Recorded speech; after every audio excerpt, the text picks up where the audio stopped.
Hey everybody, so here is my second Philippians 4 book haul. I have just pulled into the library parking lot and I am going to go in and I'm going to get, I think, at least 5, maybe 6 books that I've put on hold by researching, mostly by watching other booktubers, researching books, Christian books, and clean books for the young adult Christian reader. And I'm going to return A Fatal Mistake, which I loved and reviewed in another video, and I'm going to return this one, The Girl Behind the Red Robe, which I DNF'd. So I'm going to return them and let's see what I got.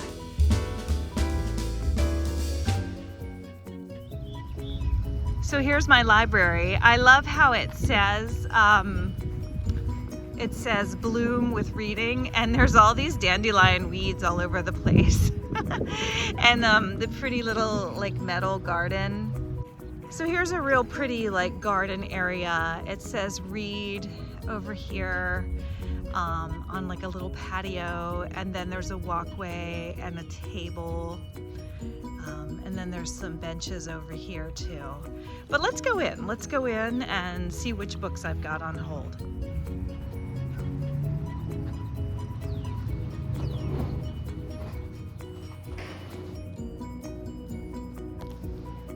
And when you first come in, there's like a little place where you can purchase books.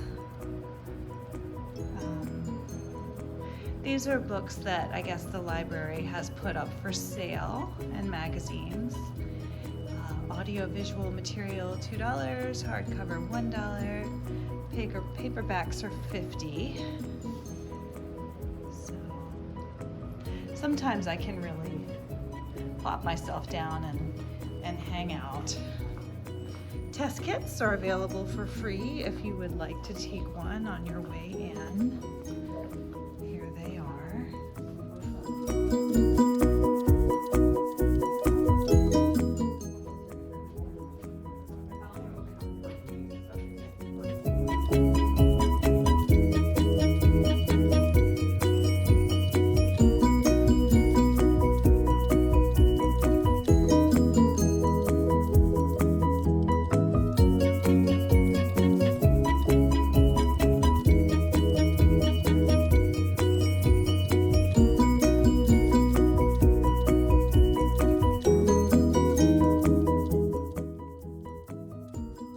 All right, so I'm back from the library. Let's see what we got, shall we? First of all, we got a loaf of bread, not from the library. I noticed that some of my viewers are cooks. I've noticed 2 cooking YouTube channels, so I will share with you.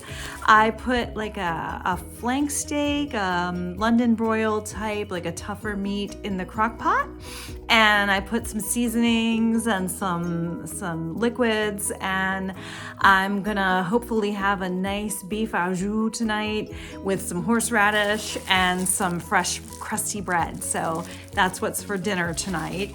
But let's get to the books. I just thought it would be fun to hit the grocery store. I was thinking like, ooh, what would go with that beef? And I thought of bread. So I hit that after the library, but now let's talk about the books. All right, so this one I got, I'm just gonna like briefly mention this one. It's called An Ambush of Widows. I'm not expecting this to be a Philippians 4 book. This one I think was recommended by Lindsay's Little Library, and it sounded really good. I can't remember if it's a mystery or if it's about like women who've been duped or jilted by some guy. I can't really remember, but I remember it was recommended and it sounded good. And I don't think it's a Philippians 4 book, but I just wanted to let you guys know I am still reviewing other books, and if this one is not a Philippians 4 book, be on the lookout. It might show up on my rants and reviews video, or it might show up on my recommendations video playlist. It's a playlist. I have a couple different playlists, but let's get to the Philippians 4 playlist now. This one I think was possibly a Philippians 4 book. It was either recommended by Krista at Books and Jams, Sarah's Nightstand, or Lindsay's Little Library. So it wasn't explicitly recommended as a Christian book, but it's a young adult book and it sounded good. And I will read it, and if there's nothing objectionable on it, it will go on the list. It's the story of a girl who, I guess she's in a bad situation, and she's living with her sister, and doesn't like the sister's boyfriend, and then she finds out that she has inherited possibly a lot of money if she can live in this house for a year. So it sounded to me like the Westing game kind of, but it sounded interesting. So I got this one. And it may be a Philippians 4 book if it's not objectionable. So that's one that I am interested in. The other ones are specifically categorized as Christian reads. So since I put back my my audio book about the red rope or whatever. It was like some audio, and it sounded like it was about a cult or something, and I DNF'd it. I want to be able to have an audio again, so I got this one. It is called The Lake Season by Denise Hunter, and I can't remember anything about it. Let's see. When their parents die in a tragic accident, Molly and her siblings pull together to fulfill their parents' dream of turning their historic home back into an inn. Okay, so that sounds good, yeah. People trying to restore a house to make it into an inn. Now there's this guy, Adam, who is a best-selling author and a reclusive novelist with writer's block, also shows up on the scene. So we shall see. I'm getting a little tired of romances, but I got a couple of romances. That just seems to be what people are recommending. But I don't mind romance, so we'll see. I love the idea of restoring a house and working together with a family and moving past grieving. And I love, waterfront settings. I'm an absolute beach girl. So we shall see about that one.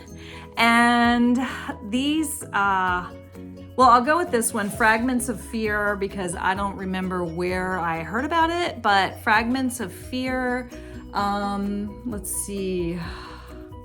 There's a woman whose fiance commits suicide, and she receives a call that her dog is about to be destroyed at the pound, but she doesn't own a dog. There's a microchip in the dog that says it's her dog. So, let's see.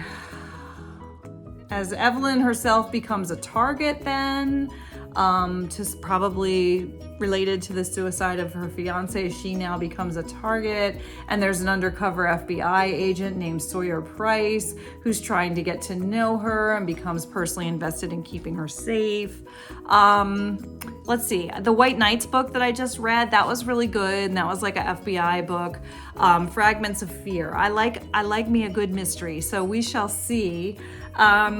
It's looking like another romance too, maybe, but I guess that's just seems to be hot in books lately. Can you guys please recommend some books that are really good but not necessarily romance? Not that I'm opposed to romance. I just don't want to fill this young adult library for these Christian readers with romance. Let's get some mysteries in there and some books about, I don't know, just friendships and, families, and there's got to be other stuff out there.